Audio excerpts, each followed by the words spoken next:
Riyal Sociedad ने Barcelona को फिर से एक और बार हरा दिया है दोस्तों। एक और बार उन्होंने वो जो अनथिंकेबल अनबिलीवेबल चीज़ करके दिखाई है। पिछले सीजन में उन्होंने अपने ही स्टेडियम में बार्सा को हराया था और इस बार फिर से उन्होंने बार्सिलोना को फिर से हरा दिया है।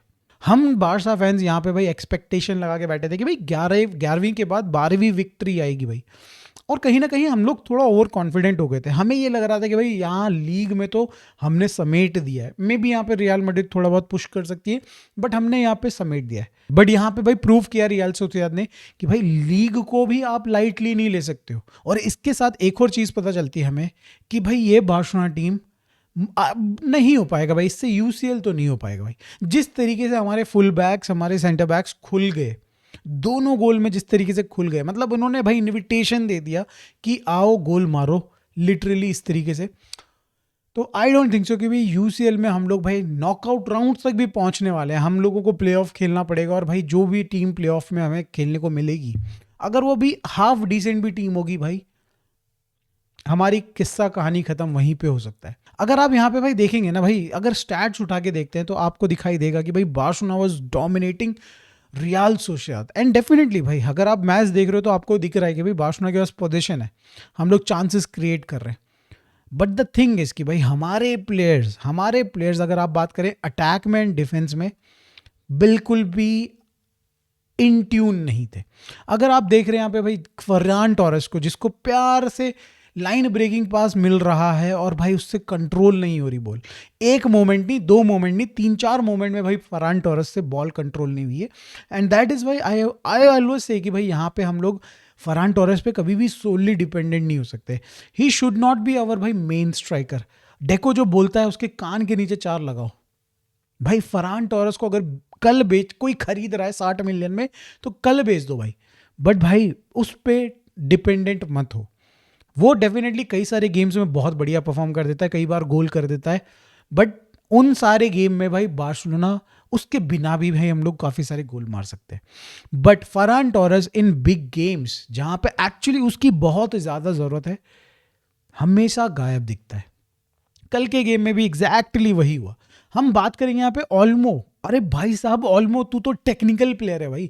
पिछले 3-4 गेम्स में हम देख रहे हैं भाई तू लगातार गोल स्कोर कर रहा है। You are doing so good. तेरा कॉन्फिडेंस तो अलग ही लेवल पे होना चाहिए था। और ये गेम भाई लिटरली जो तेरा जो कॉन्फिडेंस बिल्ड हुआ है उसको इसने भाई सिंगल हैंडेडली इस गेम ने पूरा का पूरा खत्म कर दिया, पूरा तोड़ मरोड़ के रख दिया। कल के गेम में भाई ऑल्मो क्या कर रहा था किसी को समझ में नहीं आ रहा है। कल के गेम में मैं ऑल्मो के बाकी जो शॉट्स थे उनको मैं नहीं बोलूंगा, बट जो 2 शॉट उसने गोल पोस्ट के सामने से भाई मारे, एटलीस्ट भाई चैलेंज तो करता गोलकीपर को। एटलीस्ट गोलकीपर को चैलेंज तो करता भाई कि क्या क्या था भाई, वो क्या था। वो पोस्ट पे मार दिया एक शॉट भाई, इतना क्लियर 1-on-1 चांस था, बिल्कुल बीट कर दिया था उसने। यहाँ पे देख रहे हैं जो जिस तरीके से यहाँ पे ऑफ साइड ट्रैप सेटअप था उसको बीट करते हुए ऑलमोस्ट पोजीशन में पहुंच गया था, राइट पोजीशन में पहुंच गया था, वहां से गोल नहीं किया। कल के गेम में भाई आपने अपॉर्चुनिटीज मिस करी हैं भाई। लोग यहाँ पे ब्लेम कर रहे हैं रेफरी को, बट आई विल ब्लेम हमारे प्लेयर्स को।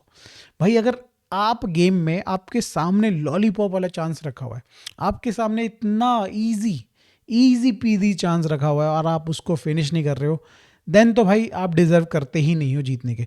आप जाके उठा के देखिए भाई, रियल सोसिएदाद के दोनों चांसेस उठा के देखिए जो उन्होंने फिनिश किए भाई, उनके पास लिटरली 2 या 3 गिन के चांसेस बने थे और उन्होंने इतने क्लिनिकल तरीके से उनको फिनिश किया है कि भाई यहाँ पे बिल्कुल भी स्कफ टाइप का भी नहीं लगा कि भाई किसी प्लेयर के एज लग के वो डिफ्लेक्शन की वजह से चली गई हो। हमारे दोनों के दोनों गोल जो आए भाई यहाँ पे इंडिविजुअल ब्रिलियंस तो नहीं कहेंगे, बट काफ़ी ज़्यादा क्लिनिकल थे। बोथ गोल्स वर डैम गुड। हमारे यहाँ पे भाई जुआन गार्सिया से भी मिस्टेक हुई, जो पहला गोल पड़ा भाई एकदम बिल्कुल सामने ऑलमोस्ट। भाई ये चीज़ें इंटरेस्टिंग इनसे होती हैं, हम लोग मिस्टेक करते हैं, देखा हमने नियर पोस्ट पे भाई गोल खा लिया। चलो एक आधी बार मिस्टेक हो सकती है, लेट्स होप कि भाई इससे कुछ सीखे यहाँ पे जुआन गार्सिया। सेकंड वाले में तो भाई चांस नहीं था, ही वॉज समवेयर एल्स भाई। किसी तरीके से वो पहुंचना चाहा उसने, भाई नहीं पहुंच पाया। बट भाई what was our defence doing? Attack तो हग रहा था भाई लिटरली। आगे तो भाई जिस तरीके से मैं कह रहा हूँ भाई 25 शॉट हमने लिए, 9 शॉट ऑन टारगेट भाई, जिसमें से भाई एन नंबर ऑफ हमारे गोल्स ऑफ साइड भाई, रूल आउट, कुछ भी चल रहा है भाई। अटैक में तो मुझे समझ में नहीं आया कि क्या हुआ। बट डिफेंसिवली रैशफोर्ड का हेडर आता है और भाई उसके विद इन अ मिनट हम लोग भाई, हम फैंस यहाँ सेलिब्रेट कर रहे हैं, स्ट्रीम पे हम लोग गप्पे मार रहे हैं भाई, ये वो सो फलाना ढिंकाना, कोई लिटरली यहाँ पे कैमरा भी नहीं है भाई, उस उनके ऊपर, इन सारे प्लेयर्स के ऊपर कैमरा भी नहीं है, और दिखता है कि भाई बॉक्स के अंदर बॉल है, and in the second frame भाई अगले बंदे ने शॉट ले लिया है। भाई ये क्या है भाई, किस तरीके की डिफेंडिंग है, किस तरीके का मिडफील्ड में कंट्रोल है। आई से भाई यहाँ पे अगर वो जो गोल आया है तो हमारी मिडफील्ड क्या कर रही थी, हमारी डिफेंसिव लाइन क्या कर रही थी, and clearly you can see भाई उस गेम में, उस गोल में, I believe so if I am not wrong, कुबार्सी का हेडर था जो कि भाई पीछे जाता है, जिसको भाई लेफ्ट विंगर पकड़ता है और उसके बाद वो स्क्वायर करता है बॉल को, और उसके बाद फिर वो शॉट लेता है राइट विंग वाला बंदा जो भी है। बट यहाँ पे भाई डेफिनेटली एक बहुत बड़ी मिस्टेक अगेन कुबार्सी की तरफ से आई है। पिछले गेम में रियल मैड्रिड के against, if you remember, Vinicius वाला गोल इजी गोल हो सकता है, उसको स्टॉप किया जा सकता था, नहीं कर पाए अब यहाँ पे भाई कुबार्सी ने दोबारा मिस्टेक करी। तो हमारे कुछ प्लेयर्स भाई, क्रूशियल प्लेयर्स मिस्टेक कर रहे हैं। अगर मिस्टेक की बात करी जाए तो लामिन यामाल की भी बात करनी पड़ेगी दोस्तों। आज के गेम में पहला हाफ वाज वेरी गुड भाई, उसने लिटरली राइट विंग पे खा गया था प्लेयर्स को, वो जितने प्लेयर्स थे वो खा गया था सबको भाई, एकदम अकेले अपने दम पे भाई वहां से बॉल क्रिएट कर रहा था। एंड यही चीज़ उसके दिमाग में चढ़ गई, उसने एक असिस्ट भी निकाला जो कि और उसको कहीं ना कहीं ओवर कॉन्फिडेंट बनाया उसको। And then came that phase जहां पे लामिन यामाल का कॉन्फिडेंस ओवर कॉन्फिडेंस में तब्दील हो चुका था। हम लोग उन डाइंग मिनट्स में थे जब 82-83 मिनट हो रहा है भाई, Lamine Yamal although he was trying his best, but उसको समझना पड़ेगा कि भाई उसका बेस्ट कई बार टीम के लिए इनफ नहीं होगा जीतने के लिए। What he actually needed to do in those situation कि वो खुद से शॉट ले रहा है, जो स्काई कर रहा है इतने ऊंचे ऊंचे शॉट्स, भाई आप एक प्रॉपर मार्कर को ढूंढो और उसको बॉल डालो। I know it's not easy भाई, यहाँ से बोलना बहुत ईजी है, बट भाई आप ही के कंधों पे ये जिम्मेदारी है। क्रिएटिविटी साइड में अगर आप देखें तो राइट विंग पे ही हमारी मेजॉरिटी ऑफ द अटैक बन रहा था। अगर लेफ्ट विंग की बात करें तो ऑल्मो और बाल्डे कुछ नहीं कर पा रहे थे, क्रॉसेस तक नहीं आ रहे थे बाल्डे की तरफ से। He was doing only one thing कि भाई वो बॉल लेके जा रहा था, पीछे आ रहा था, बॉल लेके जा रहा था, पीछे आ रहा था। कभी कभार वो कट बैक करके भाई लेफ्ट में कट करके थोड़ा बहुत उसने एक गंदा सा क्रॉस डालने की कोशिश करी होगी, and that's it. Lamine Yamal मतलब देखो, मेरे को लामिन यामाल की परफॉर्मेंस मेरे को 60-70 मिनट तक बहुत बढ़िया लगी, बट द थिंग इज कि उसकी जो इमेच्योरिटी है, जब उसको समझना चाहिए कि भाई अब ये गेम हाथ से निकल रहा है, और ऐसे में भाई अगर आप कुछ एक्स्ट्रा कर रहे हो तो वो यहाँ पे भाई बिल्कुल भी सही नहीं होगा टीम के लिए। कई बार हमने पोजीशन लूज करी, कई बार भाई उसी की वजह से अटैक भी बन रहा था, बट भाई इससे ज़्यादा कुछ नहीं बोल सकते भाई। Lamine Yamal did his part in the first 70 minute, और कहीं ना कहीं टीम को उसको बैक करना चाहिए था विद द फिनिशेस।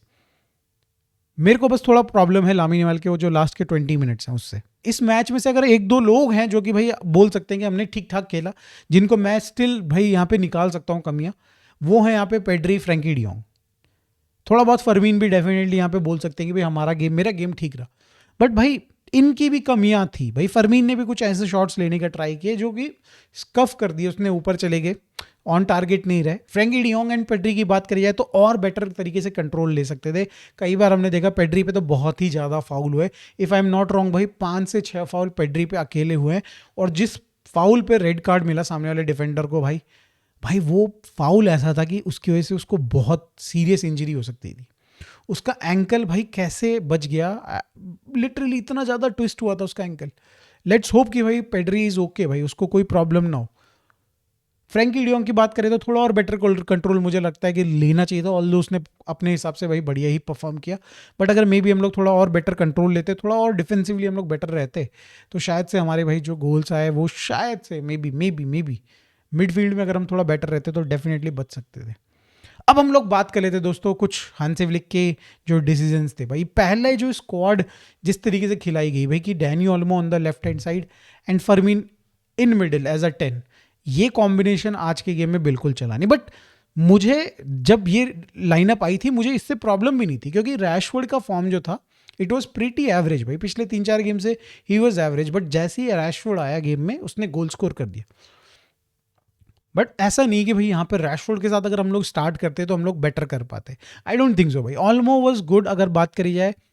अगर हम लोग बात करते हैं उन जो उसने चांसेस मिस करे उसके सिवाय अगर लिंकअप प्ले की बात करिए, he was good. But seriously भाई क्या कर रहा था ओल्मो भाई, क्या कर रहा था। वहीं अगर बात करिए जो सब्स्टिट्यूशंस यहाँ पे किए आपके यहाँ पे हांसी फ्लिक ने, थोड़ा मेरे को लग रहा था भाई फरहान का सब्स्टिट्यूशन जल्दी कर देना चाहिए था, बहुत लेट करा गया यहाँ पे। लेवेंडोस्की को मेरे हिसाब से भाई 50th मिनट पे ही डाल देना चाहिए था, 60th मिनट का वेट करना नहीं चाहिए था। हमने देखा भाई लेवेंडोस्की के आते ही बॉक्स में प्रेजेंस बढ़ी, एक हेडर भी उसने लिया जो कि भाई अगेन भाई जो क्या गोलकीपर भाई रोमेरो क्या कर रहा था भाई, तो क्या ही कर रहा था भाई। तो कितने तो N number of chances save करे भाई बंदे ने, कितने तो चांसेस सेव करे। अब हम सब्स्टिट्यूशंस की बात कर ही रहे हैं तो दोस्तों एक सब्स्टिट्यूशन ऐसा हुआ जिसको देख के मेरे खुंदस आ गई दोस्तों मुझे। मतलब वो प्लेयर का सब्स्टिट्यूशन खराब नहीं लगा, मुझे प्लेयर खराब लगा। मैं बात कर रहा हूँ भाई जुआओ कैंसेलो की भाई। Joao Cancelo is not prepared at all भाई यूरोपियन फुटबॉल खेलने के लिए। एक दो उसने क्रॉसेस डाले जो कि भाई बढ़िया लगे बिल्कुल, एक दो उसने भाई कटबैक्स किए, एक दो उसने ड्रिबल पास किए जो कि भाई लग रहे हैं कि भाई हाँ बढ़िया प्लेयर है, बढ़िया प्लेयर है। But then came those moment जहां पे पता चला कि भाई उसके टचेस कितने पुअर है भाई। अभी यहां पे पाँव पे बॉल आ रही है, उसको रोक रहा है, बॉल जा रही कहीं और, पास दे रहा है वो लामिन यमाल को, दे रहा है कानपुर, जा रही है कलकत्ता। तो यहां पे मुझे लग रहा है Joao Cancelo is not ready at the moment he is not ready. 1-1.5 हफ्ते 2 हफ्ते की भाई अभी उसको और ट्रेनिंग में रगड़ाई बच रखी है उसकी मेरे हिसाब से तो लेट्स कंक्लूड दिस गेम भाई।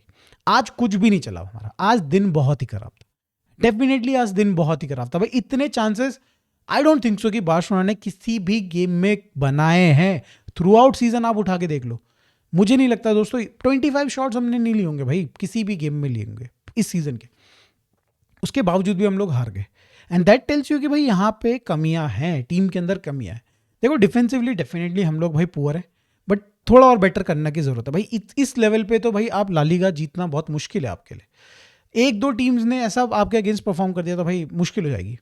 सिमिलरली भाई अटैक को एक चीज समझना होगा कि फिनिशिंग पे काम करना पड़ेगा।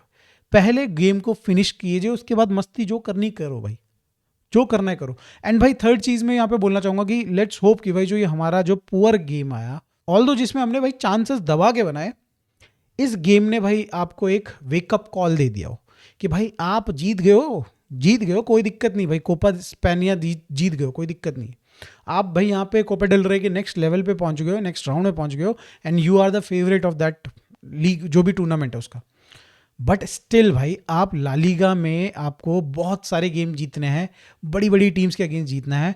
और भाई अगर यूसीएल में कुछ अच्छा करना है, ठीक अच्छा इन द सेंस भाई राउंड ऑफ 16 तक पहुंचना है, मेरे लिए वही अच्छा हो गया।